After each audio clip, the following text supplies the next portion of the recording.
কিভাবে মানুষের কাছে ভালো থাকতে পারবেন জানেন? একটা টেকনিক শিখাইয়া দিই। ধরেন আপনি দুইটা মানুষের সঙ্গে চলাফেরা করেন, তারা একে অপরে সামনাসামনি ভালো বলে, কিন্তু আগে চলে একজন আরেকজনের প্রতি বদনাম করে, এবং সেটা ধরেন আপনার সঙ্গে করে। আপনি যদি এই কথাটা পেটের ভিতরে রাখতে পারেন, কারোটা কারোর কাছে যদি না বলেন, তাইলে আপনি তাদের উভয়ের কাছে ভালো থাকতে পারবেন।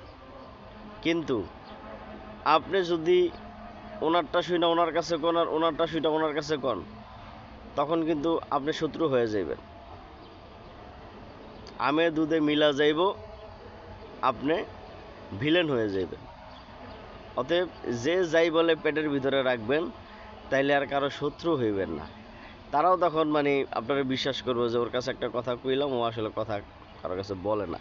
কিন্তু যদি কখনো বলেন, তাহলে শত্রু হয়ে যাবেন। আমে দুধে মিলা যাইব, আপনি শত্রু হইবেন। এটাই হচ্ছে টেকনিক।